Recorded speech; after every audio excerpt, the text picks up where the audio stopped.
morning, everybody. And today we are going to talk about management protocols for homeopathy. Now, this has been my wish and my life's ambition to provide protocols to upcoming generation of homeopaths so that you can work upon certain research-based lines so that you may get predictable results. Now, these protocols that I have developed are based on a research of about 156 COVID patients, and you would see and you would find they are very helpful, these protocols, for your normal clinical practice. So, Dr. Dia, can you put the slides up, please? Thank you very much. So, let's start with our presentation. Quickly recapping what 2019 nCoV is. Coronaviruses are RNA viruses, as you all know. Although most human coronavirus infections are mild, the epidemics of two beta coronaviruses have high mortality. SARS-CoV had a mortality of 10%, MERS-CoV had a mortality of 35%.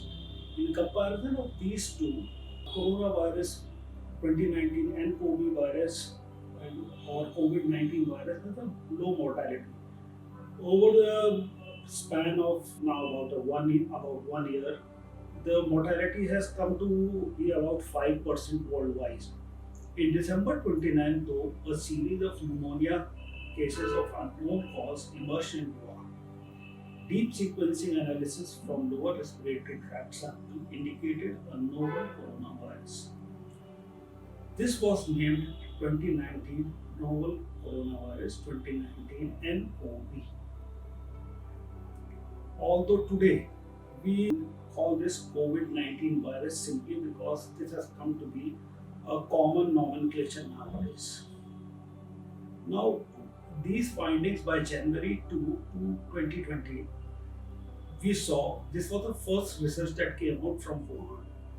41 admitted hospital patients had been identified as having laboratory confirmed 2019 nCoV infection.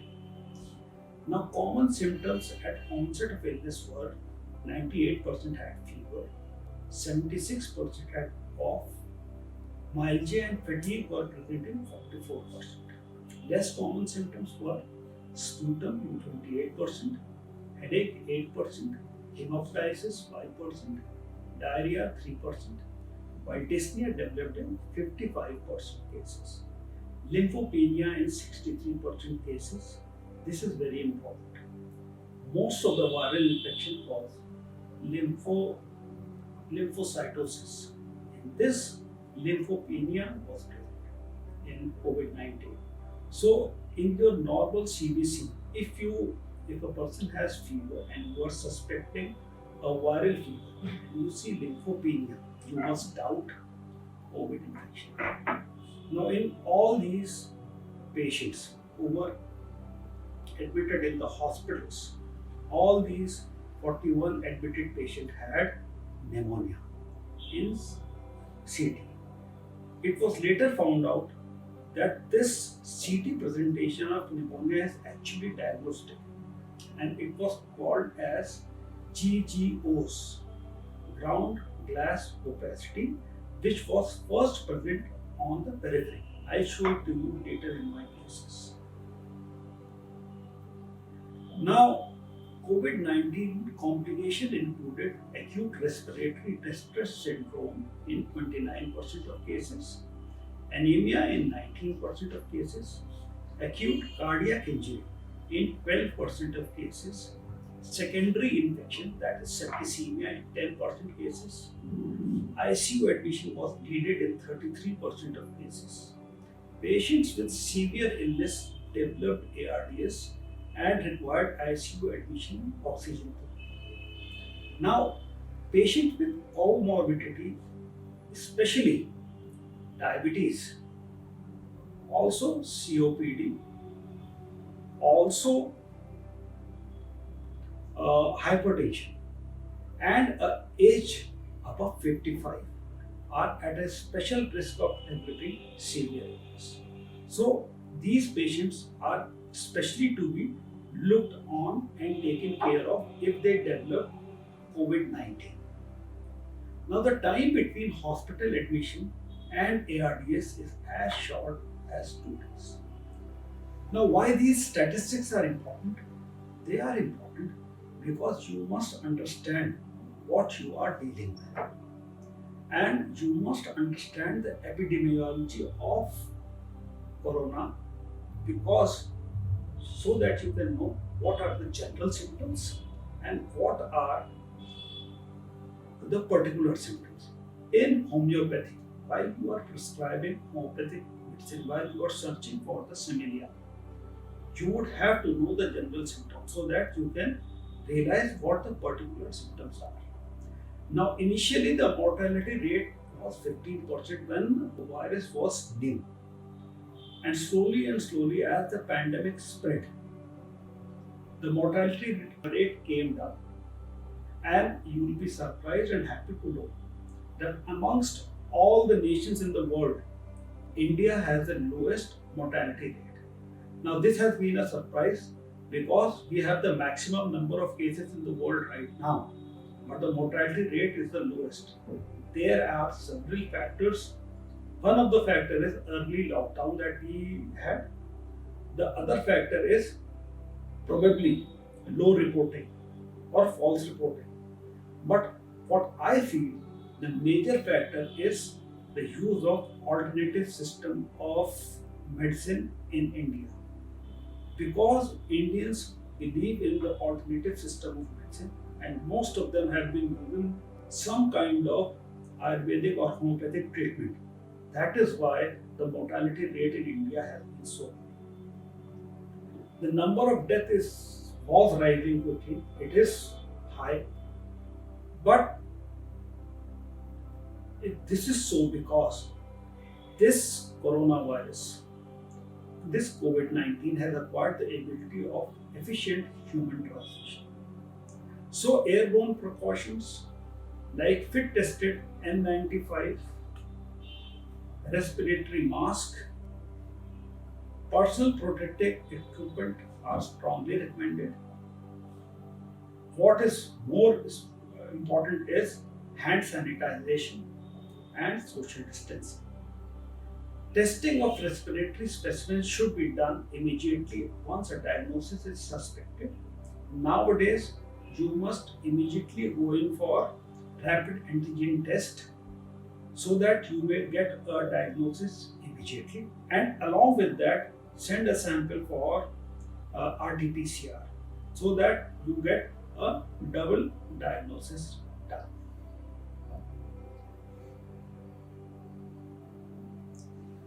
Now, how would we manage a case of COVID-19? There are certain steps. Number one, a patient informs you that he has symptoms. Now, the core symptoms of COVID-19 are fever, myalgia, and fatigue, dry cough, or some kind of inflammation in the throat. These are three core symptoms. Then the striking peculiar symptoms are loss of taste and loss of smell. Now, if you have these symptoms, you must immediately be aware that the patient has a likelihood of COVID-19. That is point number A, the likelihood of COVID-19. Then, once you have a patient with a likelihood of COVID-19, you are to follow certain steps. Then, B, you would have to define disease severity. Then, C, you have to give certain advice to the patient and to the family. Then, D, you must know, you must have a common group of remedies to choose from. Remember, we are going to give you 10 common group of remedies, common remedies to choose from. But that doesn't mean that you cannot use any other remedy. You can use any remedy from the Materia Medica provided it comes up in your repertory work. Then, certain advice for the homeopath. And lastly, the follow-up. Now, in these headings, we are going to study in stepwise fashion what is to be done when somebody presents to you with a likelihood of COVID-19.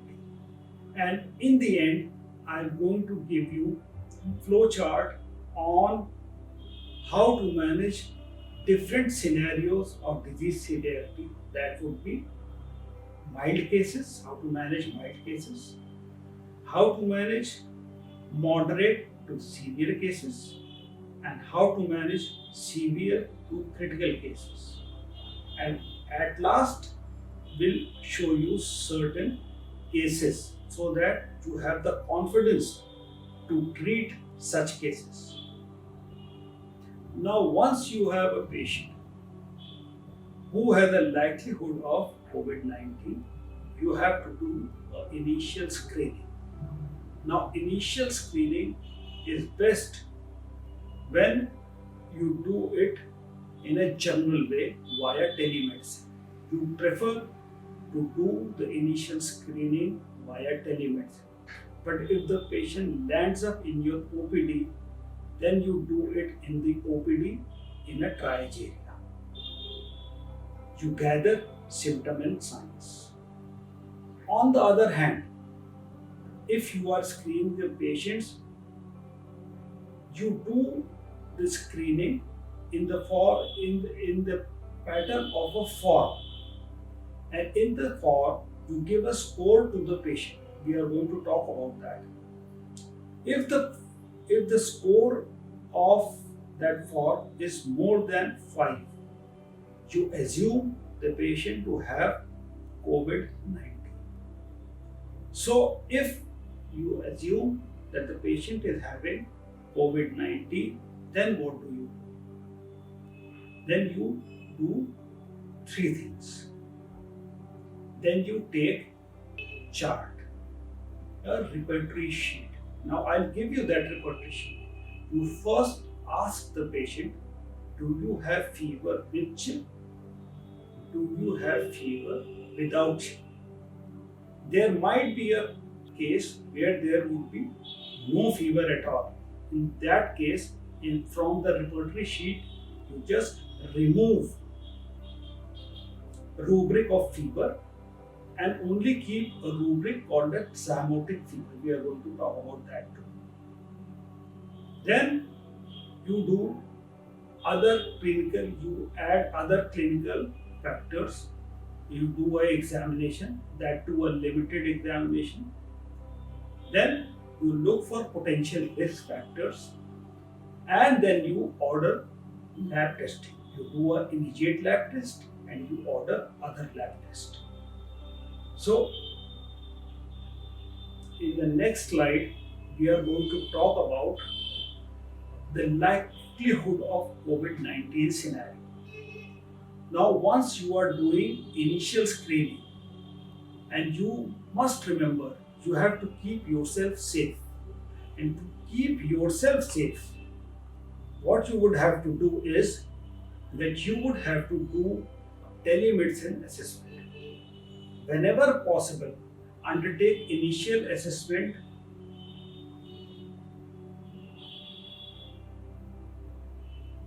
by phone or by video conferencing. This is preferred as it provides additional cues. Video conferencing is preferred because it provides additional cues and therapeutic presence and may prevent the need for an inpatient visit. If you are doing assessment in person, if a person lands up to your clinic, make a triage area, a separate area where you can do the screening away from other patients. Look for symptoms and signs. Ask for the following things which are very important. Ask for the date of onset of symptoms. Ask for the core symptoms like fever, shortness of breath, dry cough, muscle aches, and tiredness. Ask for other symptoms like sore throat, headaches, runny nose, diarrhea, and nausea. Key symptoms are loss of smell and loss of taste. On the other hand, on the left side of your screen, you would see that there is a screening criteria and score form. Now you would see there are 10 criterias and there are points against it.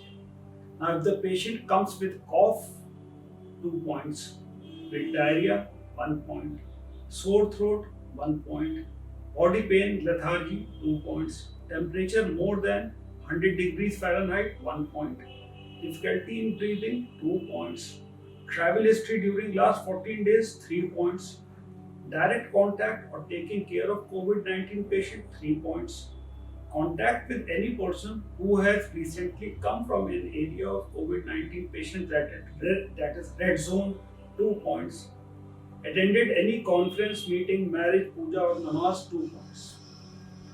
Now you tick the relevant criteria, make a sum. If the score result is more than 5, then further evaluation is necessary in such a case. Now, what is to be done in such a case where likelihood of COVID-19 is plausible? First thing, you do a format-based history taking. Now this format-based history taking, you already prepare a format. This is important. It would cut short your history taking time. Now, date of onset of symptom you must write down in your history sheet. When the patient had first symptom, that is the date of the onset of the symptom. But day 1 is the day when the patient came to you. Take them as COVID probable. Now divide these patients into 2, asking them whether they have fever with chill or fever without chill. I'll show you in the next slide, in next 2 slides, the repertory sheet or the format of the history. Then you must know the other clinical factors. Then you must order laboratory testing.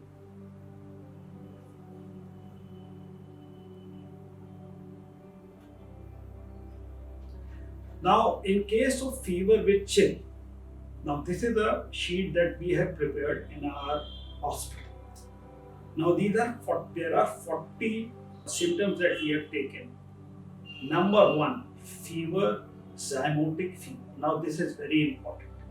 You must know that COVID-19 is a zymotic fever. Go to internet, go to Wikipedia and check what zymotic fevers are. And you have a rubric in your synthesis by the name of zymotic fevers.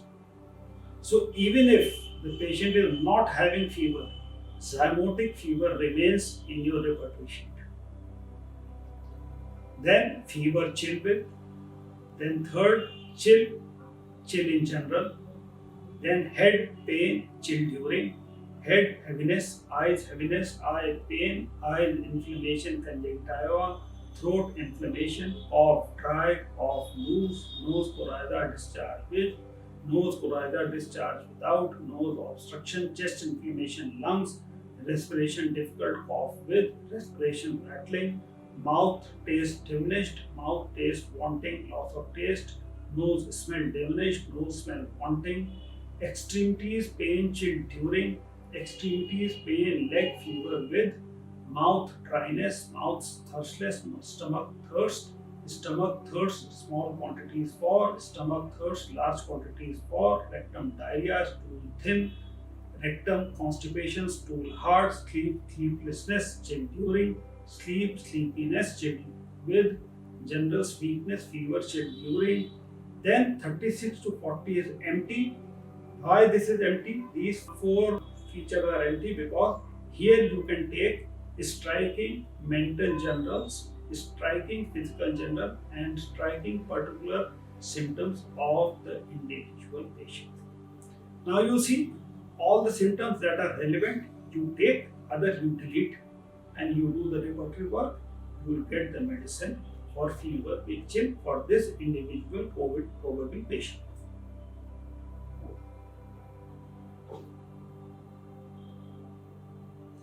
Similarly, you do with fever without chill, that is fever with heat. Again, you have the whole 40 symptoms that you have in your format, and you choose the symptoms that are present in your case, and in the last four empty boxes, you take the individualizing symptoms of the case. It can be more than 40, but only take those cases which are striking, peculiar, particular, uncommon symptoms, and which are apparent, which are fundamental shift suddenly after having COVID. And thus you can repertorize the case fast and you would get the remedy fast. Then other clinical factors that you must know. You must undertake an in-person assessment as per other clinical factors, and in addition, check temperature, pulse, respiratory rate, and effort, the degree of cough, and the presence of sore throat. The degree of cough and the type of cough, because the type of cough is very important in homeopathy, whether it is barking, hacking, whether it is rattling cough. Assess oxygen saturation, that is SpO2, and if normal, consider repeating after gentle exercise, that is walking around the clinic. The potential risk factor for more severe illness you must know, and you must also write it down on your history sheet, that is old age, that is age above 55 years. History of smoking, comorbidities, you must always write in your history sheet. Lung disease including COPD, asthma, bronchiectasis, cardiovascular disease including hypertension, immunocompromised state, example diabetes, chronic kidney disease, liver disease, or if the patient is taking chemotherapy, steroids, or other immunosuppressants.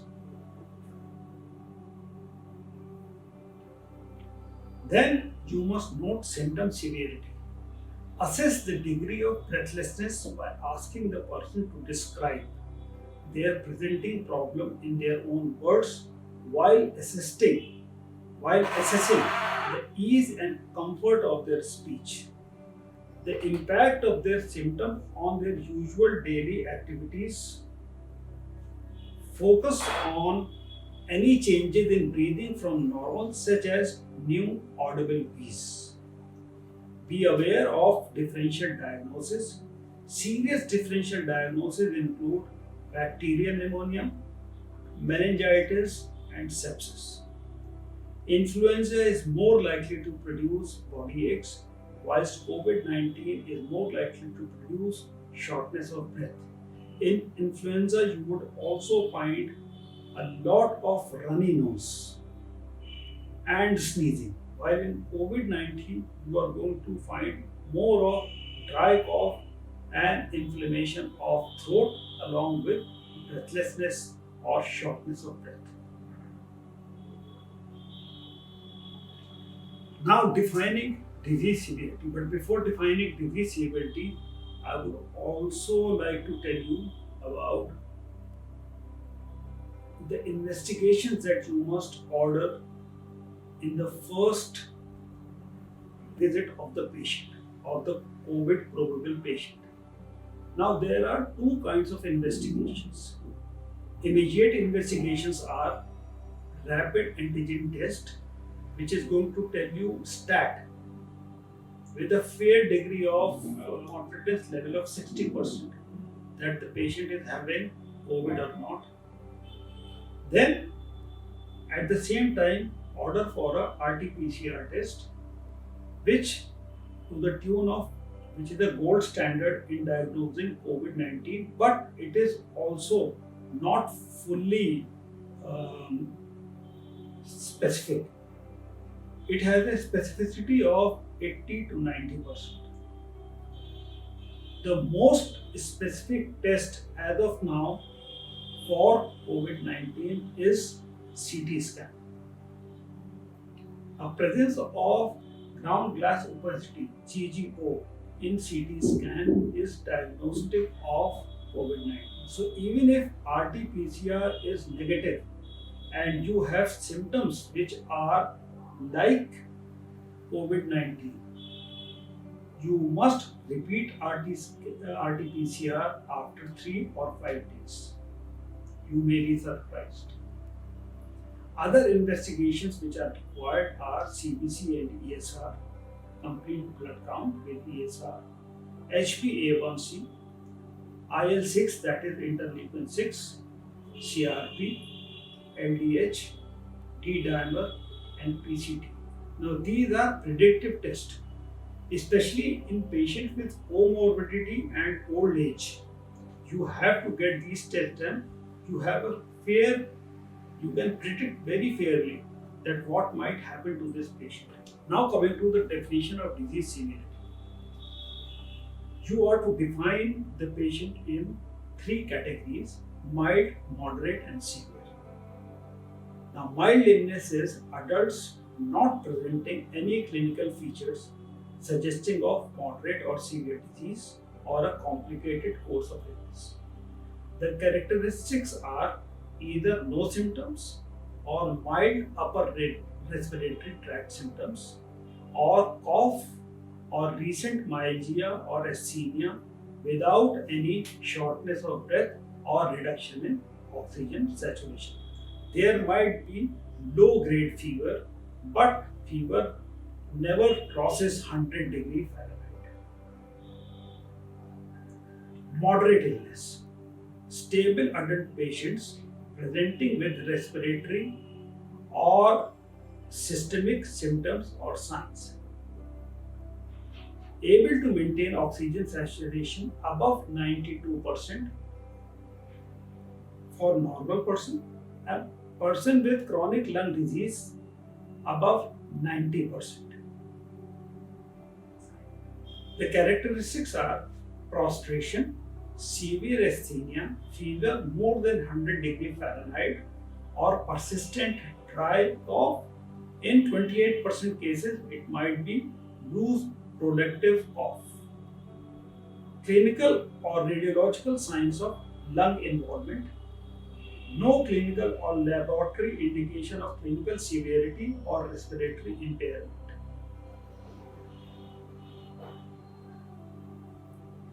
Severe illness.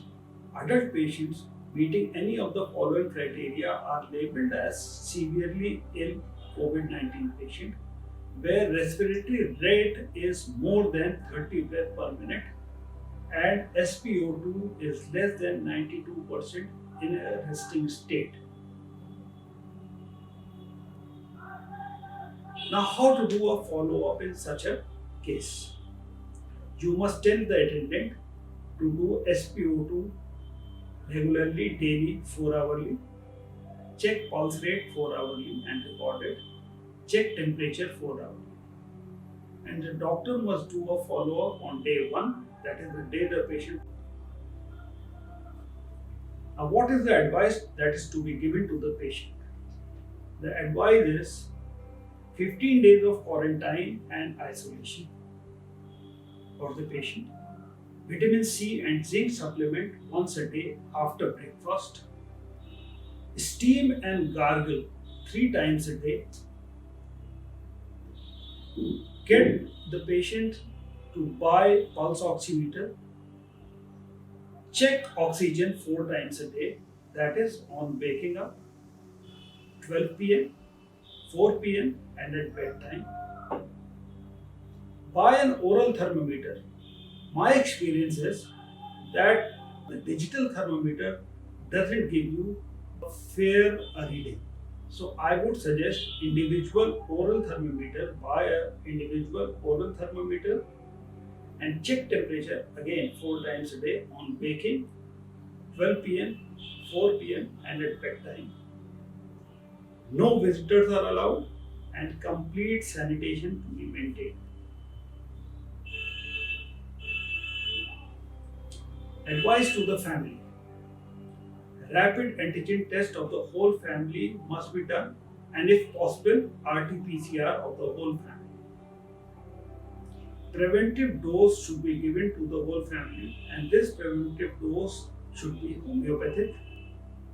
You may choose phosphorus 12 every 2 hourly to the family, or arsenic album 30 every 2 hourly to the family.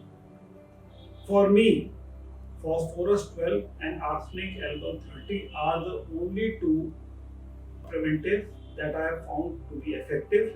Phosphorus 12 when the patient is thirsty, and arsenic L30 when the patient is thirstless or having thirst for small amount of water. Now, what about the dose of the preventive? If the patient is if the family member is less than 15 years, 5 pills or 5 drops. If age group is between 15 and 50, then 10 pills or 10 drops. If more than 50 years, 15 pills or 15 drops twice a day, and every 2 hours. Otherwise, if there is no patient in the family, then twice a day. Now, certain advice to the homeopathic doctor. Remember the epidemiology of the prevailing epidemic in the case. Then only you can look for the particular symptom in the individual case and add to the common symptom. Repertorize each case and select the medicine. Prefer prescribing single medicine in mild cases. In case of moderate and severe case, layered prescribing works better as per our experience. Your experience might differ. Please investigate all cases. Keep a proper record so that you can prove to the coming generations that homeopathy works and work wonders. Follow up on the following days. Follow up on day 1, day 2, day 5, day 9, day 15. This is the best way of following. Now, investigations. Day 1, as I have already told you, if any of these 3 tests are positive or increased, CRP, IL-6 and LDH, then repeat test as per your wisdom. And I would say repeat test on 9th day, repeat COVID rapid antigen test. You will be surprised to see that in most of the cases by 9th day, COVID rapid antigen test would become negative. And on day 15, go in for a COVID antibody test and see whether the patient has developed antibodies against corona or not. Now, coming to the epidemiology in Kanpur, by default, you can say epidemiology in India. In the beginning, we talked about the epidemiology in Wuhan. Now, after analysis of first 50 cases that presented to us via telemedicine at Dr. Nizam's Homeopathic Healthcare, we gathered the following stats for COVID-19 epidemic prevalent in Kanpur. Now, common symptoms at onset of illness were fever in 96% of cases. Now, if you break up these cases, 58% of cases had fever with heat, and 38% of cases had fever with chill. Weakness and fatigue was present in 58% of cases. Dryness of mouth was present in 56% of cases. Cough, dry with fever was present in 54% of cases. Thirst present in 52% of cases, while 50% of cases had myalgia, whole body ache. But there was a striking singular peculiar symptom of this epidemic. In 38% of cases, there was pain in leg fever during.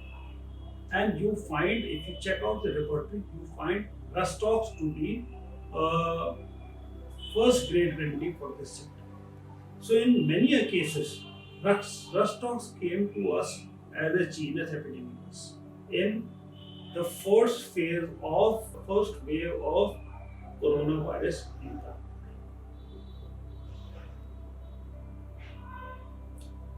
less common symptoms are headache in 48%, nose smell diminished or wanting in 48% cases, inflammation of throat in 46% of cases, diarrhea in 30% of cases. Other symptoms that were found were mouth taste wanting 28% cases, thirstless 26% of cases, thirst for small quantities of water 24% of cases, sleeplessness 28%. Now, when we repertorized all this with thorough repertory work, according to Kent's plan of putting the epidemic of COVID 19 on paper, we have come to the conclusion for a group of 8 remedies for COVID fever with heat. And they are Bryonia, arsenic album, pulsatilla, sulfur, lycopodium, rustox, apis, and carbamide. Group of 8 remedies for COVID fever with chill: arsenic album, phosphorus, pulsatilla, lycopodium, bryonia, rustox, sulfur, and carbamide. Now the difference between the two is that apis is absent in fever with chill, while phosphorus is absent in fever with heat. Otherwise, all the remedies are same. So, in the end, I would recommend at least 10 remedies for bedside prescription of COVID 19, and they would be arsenic album, bryonia, pulsatilla, rustox, carbovage, lycopodium, apis, phosphorus, lobelia, and china. They must be on your tips if you want to rapidly prescribe for COVID 19. Not to say that other remedies are not going to fit in. They can fit in if you can get them on your repertory work. Now, general advice. WHO has developed guidelines for home care and healthcare settings on infection prevention and control. These are called as IPC, Infection Prevention and Control, IPC strategies. And we know them all. They are wearing medical masks. Then WHO has already made us aware that wearing medical masks when not indicated burdens and creates a false sense of security that can lead to neglecting other essential measures such as hand hygiene practices. Furthermore, using a mask incorrectly may hamper its effectiveness to reduce the risk of transmission. So, this is very important. Individuals without respiratory symptoms should avoid agglomerations and frequently visiting close crowded places like puja, like namaz, where many people are doing puja and namaz, like this is marriage season, marriage parties, and even if you are forced to go to such places, maintain distance of at least 1 meter from any individual with COVID-19 respiratory symptoms or otherwise also.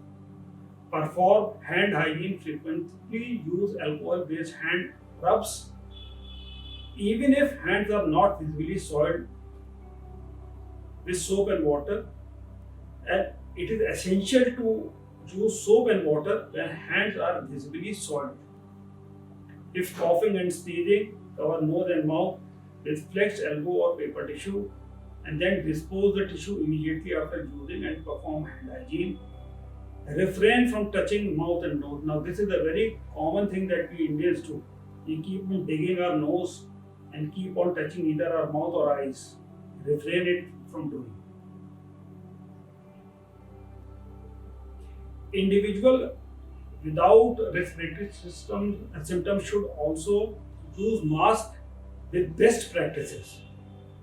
They should wear, remove, and dispose them, and use hand hygiene after removing the mask. Now, individuals with respiratory symptoms should wear a medical mask and seek medical care if experiencing fever, cough, and difficulty in breathing as soon as possible. Follow advice regarding appropriate mask management. Home care. Most Indian state government and legislative bodies allow home care isolation in suspected and mild cases of COVID-19 infection using isolation precautions.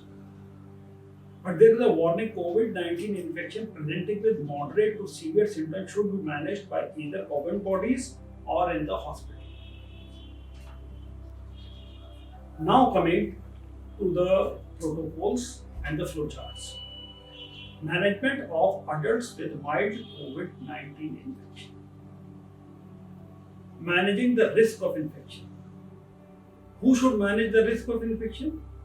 We should, as doctors. We must follow the national advice for use of PPE in non-inpatient healthcare, like our clinics. Setting during the COVID-19 outbreak, we must wear a PPE kit, we must have a mask sheet, we must have a facial mask.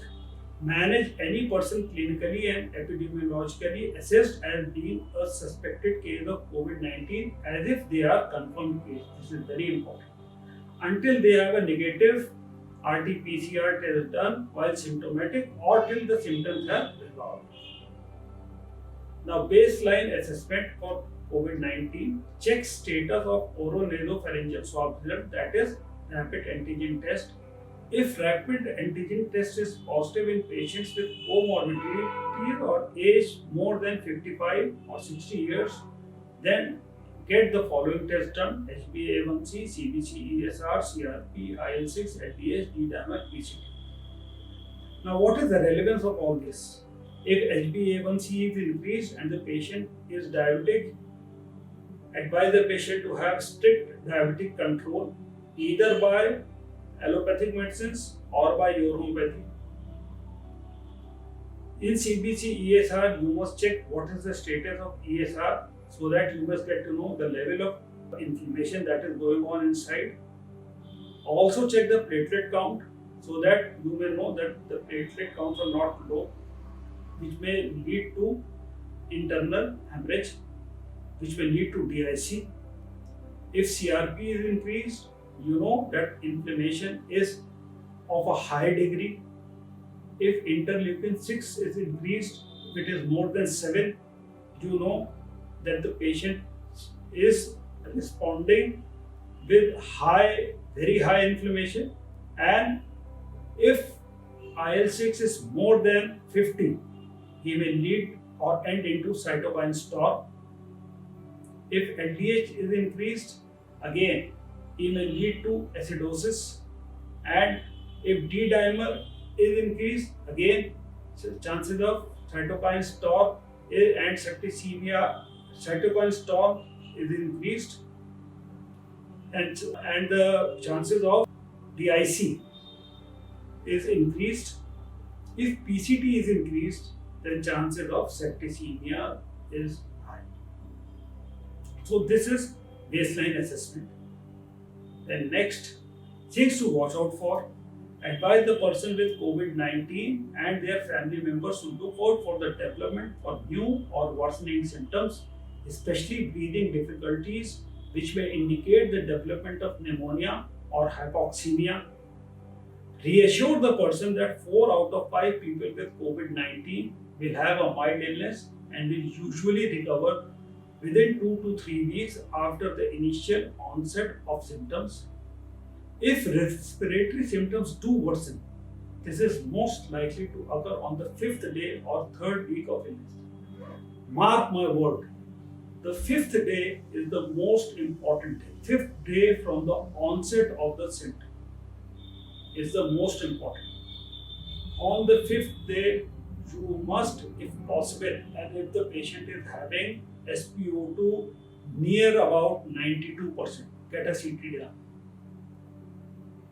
And if everything has been alright and on the 3rd week the patient relapses, get an immediate CT done so that you may get to know that there is something wrong or a late pneumonia has developed. For some patients, symptoms may persist for longer than 4 weeks or no symptoms may develop.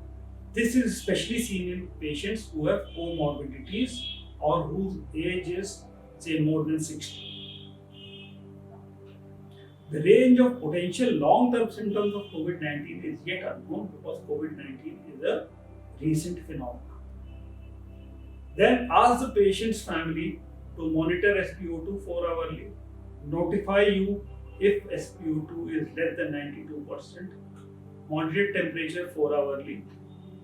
Repeat on day 5 CRP, IL-6 and LDH. If CRP, IL-6 and LDH are increasing, brace yourself for upcoming cytokine storm and take this case as a moderate to severe COVID-19 infection and you have to escalate the care.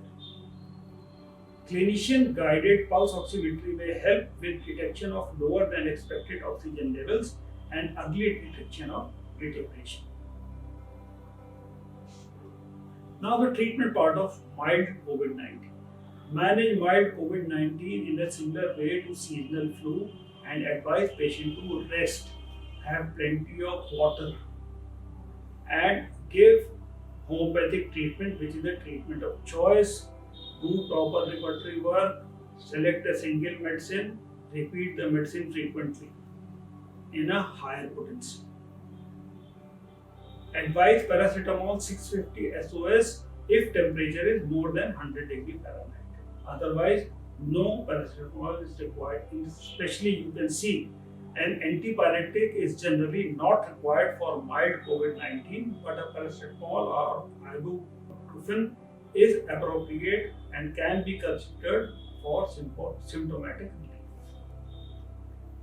Now there are certain disease modifying treatment which are now being given by allopathic doctors without thinking, like antibiotics, HCQS, that is hydroxychloroquine, and steroids.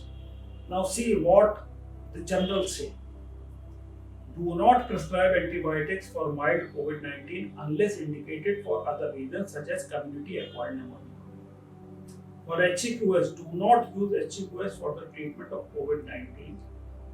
For steroids, do not initiate dexamethasone or other corticosteroid for the treatment of mild COVID-19. And I have seen cases gone wrong and COVID-19 being prolonged and pneumonia being precipitated because of use of steroid, HCQS and antibiotics when it was not required. Next steps in care. Now suppose the patient deteriorates, then you need escalation of care and you need the patient to be transferred to hospital. Now transfer the person to hospital if they develop symptoms or signs suggestive of moderate to severe COVID-19 such as, now these signs are severe shortness of breath or difficulty in breathing, blue lips or face which is indicative of cyanosis, pain or pressure in the chest, cold, clammy or pain or mottled skin, recent confusion or fainting spells, becoming difficult to rouse, patient is in stupor, little or no urine output, and coughing up of blood.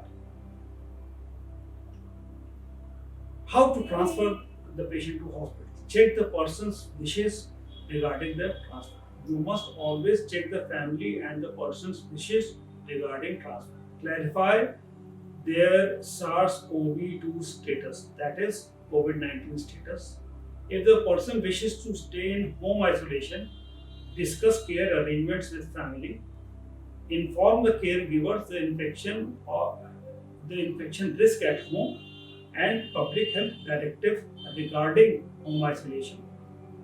If the person wishes to be admitted to hospital, advise the caregiver or family to call an ambulance and to notify the CNO office that the person has suspected or confirmed COVID-19. Therein your job is done. Release from isolation. What is the criteria to release the person from isolation? Refer to the relevant state and territory public health service advice.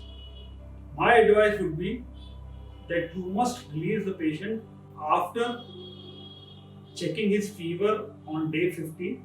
If the fever is normal, patient is asymptomatic, his IL-6, CRP, CBC, ESR, everything is normal. His COVID-19 antibody IgG, IgM are normal. Especially IgM is normal and IgG is raised, which means he is now immune to COVID-19. Then the patient is fit to be released from isolation. Now coming to management of adults with moderate to severe COVID-19. Now setting of care of such patients. Manage people with moderate COVID-19 in hospital when possible. Manage people with severe COVID-19 in hospital with ICU and not simple hospital. Consider admission of people with likely or confirmed COVID-19 if they are hemodynamically unstable, hypoxemic, which means SpO2 on whom air is less than 92%, and people who have comorbidities. Now, definition of disease severity: moderate illness, stable but patient presenting with respiratory or systemic symptoms or signs, able to maintain oxygen saturation about 92% or above 90% in patients with chronic lung disease. While in severe illness, respiratory rate is more than 30 breaths per minute, oxygen saturation is less than 92% at rest, and a ratio of oxygen saturation and inspired oxygen fraction, that is SpO2 is to FiO2, is less than 300. This is severe illness. Now, baseline testing is that all people with severe or moderate illness must have hematology test done, biochemistry test done, chest X-ray done, ECG on admission done, and if possible, a CT scan done, HRCT of the lung done. Investigate people with suspected or confirmed COVID-19 or influenza, community acquired pneumonia, and other differential diagnosis as per usual practice. In cases where a strong clinical suspicion of COVID-19 remains after negative RT-PCR, continue isolation and treatment as for a provincial COVID-19 diagnosis. Repeat RT-PCR as soon as possible, adding a stool PCR if loose stool is happening. If CRP, IL-6 and D-dimer PCT are positive, then continue treating the patient on the line of being COVID-19 positive. Monitoring and marker of clinical deterioration. As I have already told you, for people with COVID-19, monitor markers of clinical progression such as rapidly progressive respiratory failure and sepsis, especially on day 5 to day 10 after onset of symptom, are very important. In all people with suspected or confirmed COVID-19, perform ECG and hematology and biochemistry lab tests as clinical indication to monitor for complications such as acute liver injury, acute kidney injury, acute cardiac injury, or shock. Do not routinely perform CT scanning in people with suspected or confirmed COVID-19, but chest X-ray is mandatory. Now, supportive care in hospital. In all people with suspected or confirmed COVID-19, anticipate complications such as arrhythmia, cardiac problems, sepsis, and multi-organ failure. Homeopathy as supportive care in ICU must be used if allowed. For pneumonia management, homeopathy should be used as per Borland's protocol. Now, what is Borland protocol? We are going to talk in our next webinar. Fluid management should be done. Respiratory support must be given. Escalation of care. For if the patient still deteriorates, then escalation of care must be done to the level of severe to critical COVID-19 care, which we are going to talk next. Now, management of adults with severe to critical COVID-19. Here you must use low molecular weight heparin, use BiPAP or ventilator as per need. Patient is in shock, one must manage shock. Now the definition of disease severity, severe illness. Adult patient meeting any of the following criteria: respiratory rate more than 30 breaths per minute, SpO2 less than 92%, oxygen saturation and inspired oxygen fraction less than or equal to 300.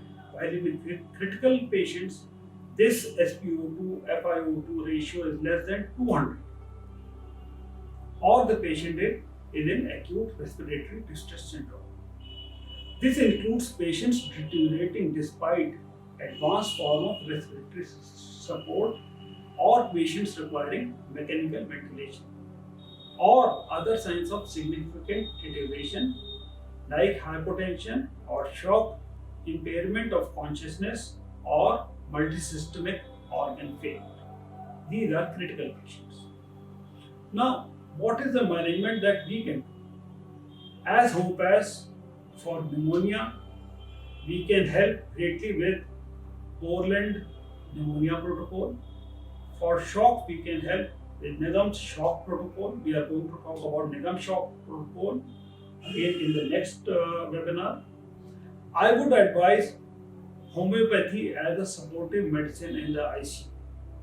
I have been doing that in Kanpur. It has been of immense value. Certain ICU friends of mine have called me up and they have been pleasantly surprised with the value of homeopathy in ICU setting.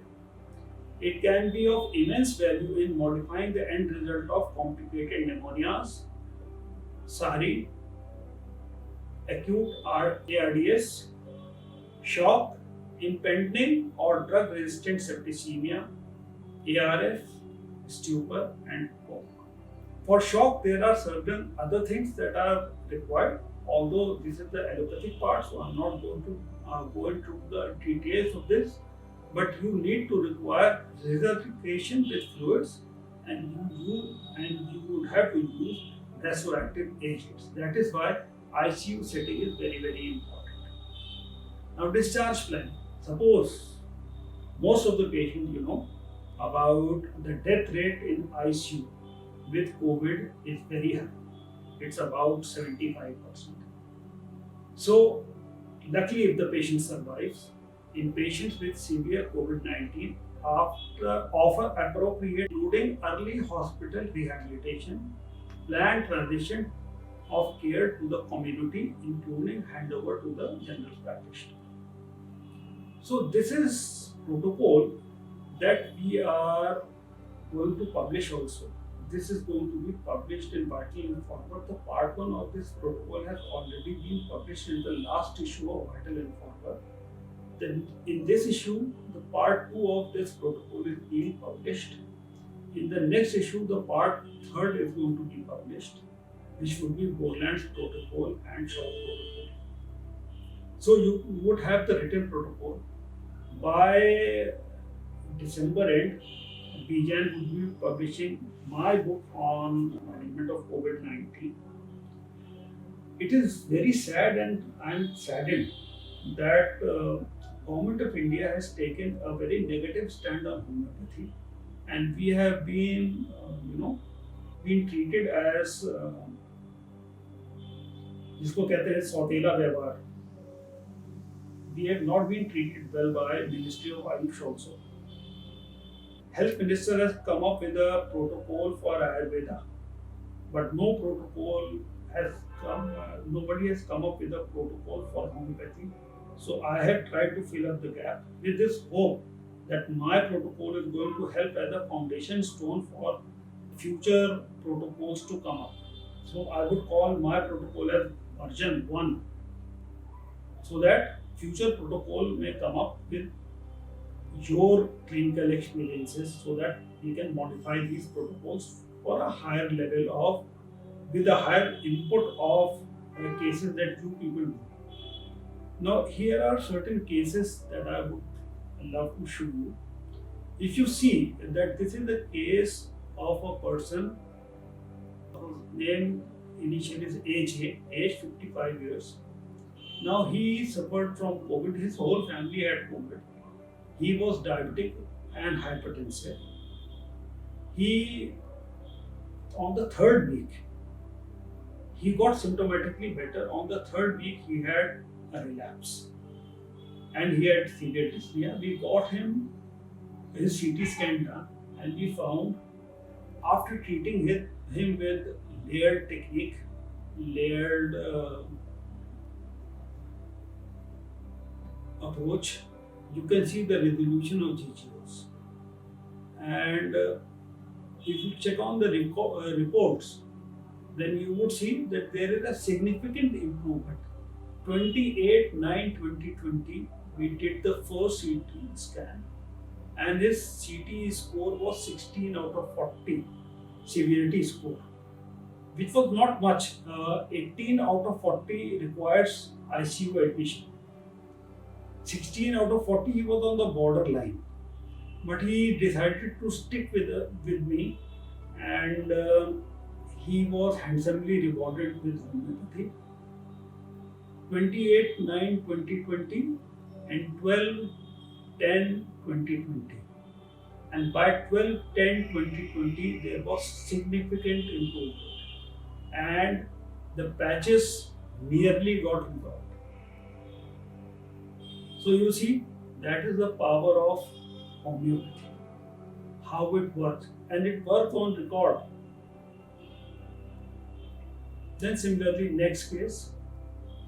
Now this is Mr. RM Singh, age 50 years, again a diabetic and a hypertensive along with COVID-19. He was diagnosed with COVID pneumonia by some other physician.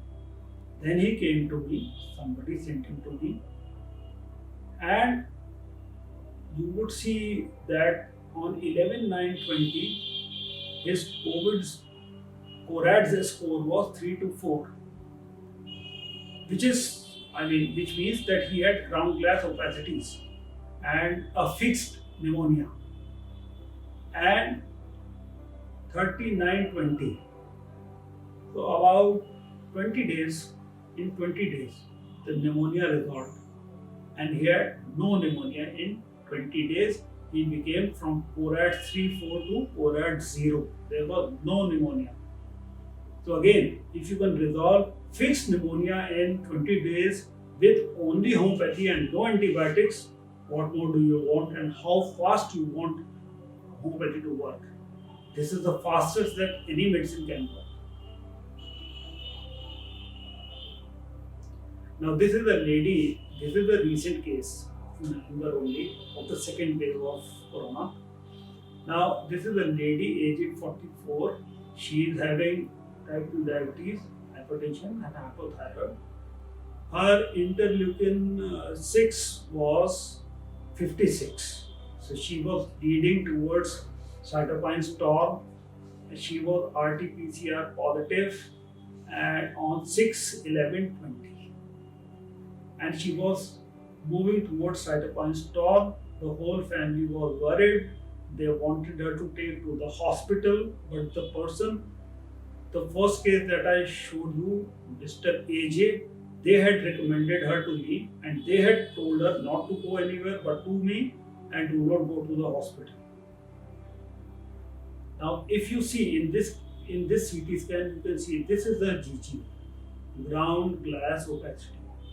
This is peripheral ground glass. This is diagnostic of corona pneumonia. Now, CT severity score, just because we got the CT done early, the CT score was 10 out of 40. So anyways, she did not require hospitalization immediately. We started with our layered prescribing in this lady. We initially gave her single medicine, and that was, if I'm not wrong, arsenic album.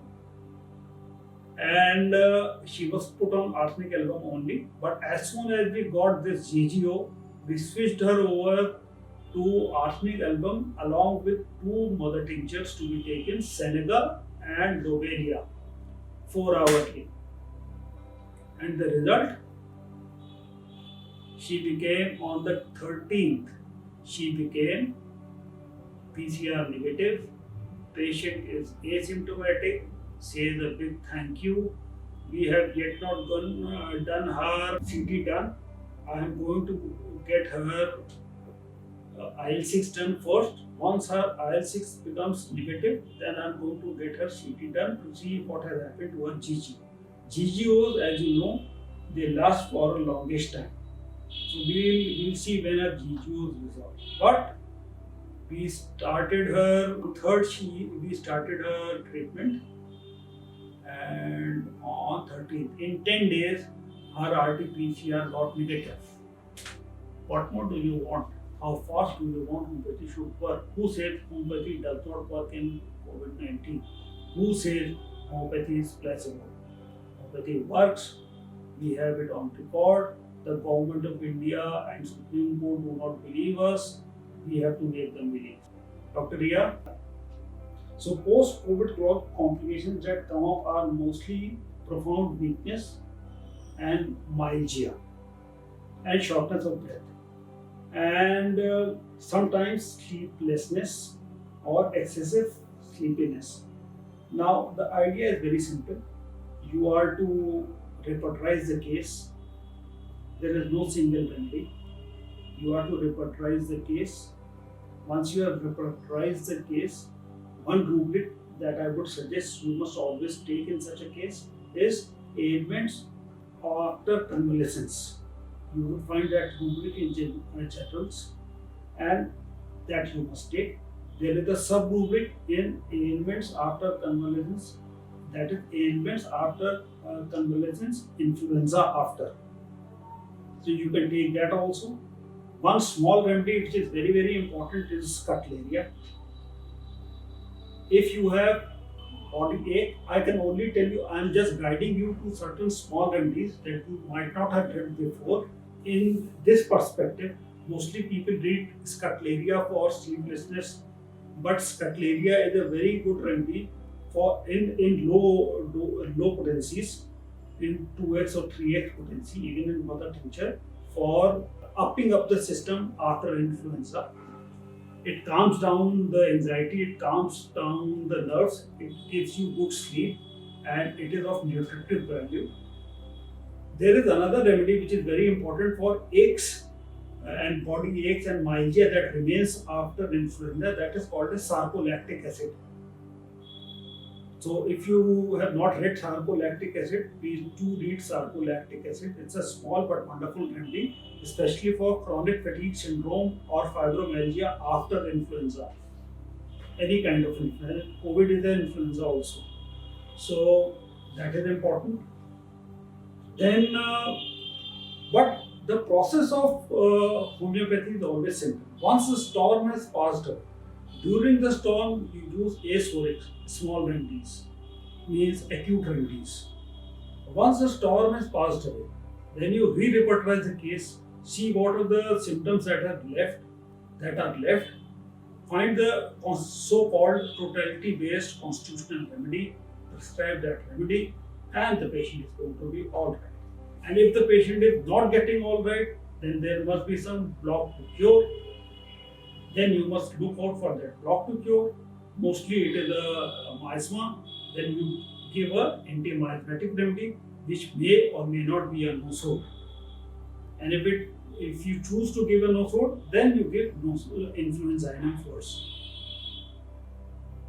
But influenzainum as a prophylactic for influenza is not a right choice. I would never advise. As a prophylactic for any epidemic is a genus epidemicus, and that you would have to find out. How to select a genus epidemicus is given from FRS 100 to I think 104 in the organ by Hammond, and it has been detailed by Kent. So, and in my book, I will be giving it to you. So you can read that, and you can anybody can select. Do not be influenced by the great names of the age. They may tell you many things, but they may be prejudiced. For example, camphor. You see, a great name gave you camphor, and camphor proved to be wrong. I, when I first got to know about camphor as prophylactic for COVID, and it had come from a great man's mind. So I thought, why I had to search. I had to search from where it came from. So I scanned the Materia Medica and books. I could find only one reference of camphor being written as a prophylactic influenza, and that is in Otto von Lesser's Materia Medica. That camphor can be used as a prophylactic for influenza, but only in mother tincture. That means camphor, camphor balls, not to be used in potencies. You see, so great minds can, in their wisdom, can tell you something, but you have a great mind too, and apply your reason-gifted mind. Apply the process of homeopathy, and be your own enemy. Select your own genus epidemics. I told you so that don't be fooled by the name of influenzainum. Influenzainum for influenza. Don't be fooled by it. Similarly, people use malaria off for malaria. Do you know how malaria, what is the source material for malaria off? The source material from which malaria off is made is sewage water. So the source material for influenza is droplets of influenza. Now influenza virus you have so many influenza viruses. So how can, this is not valid. But influenzainum for as a block to, if influenza is a block to cure, then influenzainum works wonderfully. Yes, it does. But not as a prophylactic. Somebody has asked me in private about Drosera being used in COVID-19. If the similia is, yes, why not? If the similia is present, then Drosera for cough can be used in COVID-19. And Drosera otherwise also has a Drosera patient has a tubercular background. So Drosera can be used. There are two important nosodes that are found very effective in moderate to severe COVID cases, and they are once pneumonia has started to develop, then AVR, tuberculinum aviare, is a very important medicine. And once pneumonia is fixed now, and you want to rapidly resolve it, then the nosode that works very well is hyposanium. So you can go and study your Boric and or other Materia Medica, and you find them to be very, very useful. I would say study Clark and Boric. Clark is a wonderful Materia Medica to study the clinical aspect of any medicine. Yeah, somebody has asked about antibody tests have different numbers. What does it mean when it's low number versus 4? If in antibody test you have low number, that means you have a low titer or titer, people say. So if you have a low titer or titer, which means your immunity against coronavirus is low still. But if you have 0, means you are not yet immune to coronavirus, you are at risk of infection. Like I have a titer of about 5, I have a healthy titer. Although I was taking homeopathic medicines as a prophylactic, so I never developed any symptom. I only had a symptom of anosmia for 1 day, no fever, no cough, nothing. And I was taking phosphorus 12. So I had nothing else. But I developed good amount of antibodies, so I am immune now. My wife was taking phosphorus, is still taking phosphorus 12. She sits with me but she does not have any antibody. So she has antibody score of 0. So she is at a risk of having corona infection. Now we do not know for how many days this antibody lasts. People say that this lasts for three months. Recent studies say that this antibody may last for lifetime. We do not know. We know for dengue. For dengue, it lasts for about 2 years. So we do not know about corona itself now. But if you have a high titer of antibodies, it means that you have a better immunity against corona infection. If you have a low number, then you have a weaker immunity against corona infection. You see, immunity you don't understand. There are two types of immunity: innate immunity and acquired immunity. Now, innate immunity is something that you have. Your innate immunity is your skin, the barriers that you have, your nasal hairs, your nasal mucosa. So they can be improved by anything which is healthy, healthy eating and etc. etc. But your immunoglobulins, they are not affected by your diet. They are not affected by Chyawanprash, etc. It is all hogwash. You see, they are only affected when you get to have an immune challenge. And that immune challenge, when you have a fresh protein enter into your bloodstream, then you have an immune challenge. So that challenge when you get, then your immune system responds to it. That is called as acquired immunity. So your acquired immunity is going to behave depending upon the genes that you have and the vitality that you have. Your vitality is dependent upon your genes and your constitution. So genes is something that is given to you by your parents. Constitution that is something that is given to you by God Almighty. And constitution, as you know, is of 3 types. This is phosphoric, carbonic, and fluoric. Now, this is physical constitution. So there is a combination of things. But diet per se has no role on immune system. Many people who are very poor have hemoglobin which is about say 12 to 13% because they have sattu and they have kacha pyaz and roti only, especially people living in Bihar. And many people who are very rich, they are pale, white, they are hypothyroid and they have anemia, classic case of ferrum metallicum. And they are rich people. They eat plenty of things, but that doesn't get into their system. So they have good diet, but they have poor system. So diet per se is not important. Your system is more important, and that can be improved by healthy lifestyle and good amount of exercise and yoga, etc.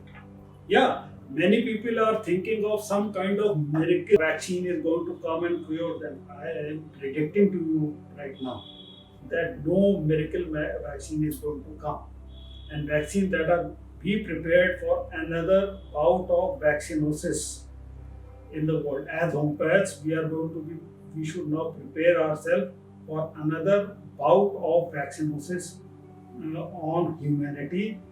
And this is thanks to corona. This could be the late effect of corona and corona vaccination. Because corona changes so rapidly in its strain that vaccines are going to be ineffective. Corona is only going to go, it's not going to go actually, it's going to stay. We are going to adapt ourselves. Our immune system is going to adapt ourselves, and we, all are going to develop kind of herd immunity. And corona will become like any other common influenza, like SARS has become more common. So we are not bothered about SARS now. It was like, bird flu, avian flu was so dangerous a few years before. It is not dangerous anymore now. We don't think about it now because our immune system has now adapted. Similarly, we are going to adapt to corona after loss of many lives. But we are going to adapt it. That is the way to go about it. By the time vaccines come to the general public, the humanity is going to adapt. You can make it yourself if you want to. Yeah, you can prepare it. I have prepared it, but I'm not using it because common homeopathy is working so well. Why should I use it? Normal homeopathy is working very well. Out of my 156 patients, none has died, none has been admitted to ICU. So for me, homeopathy has been a success story in COVID-19. I am very, very happy. Yeah, all the learners, I would say just record all your cases. Be very confident with homeopathy in COVID. Do it, whatever the challenge might be, but be very practical also. Don't take up cases which are serious. Refer them to the hospital. Do not, tie up yourself up in legal issues and do wonders with homeopathy. You are made to do it. Follow the strategy properly. Follow the homeopathic process properly. Don't look out for formulas. There are no formulas in homeopathy. There are only pathways, and follow the protocols. And you do good in homeopathy. All the best to all of you. Thank you.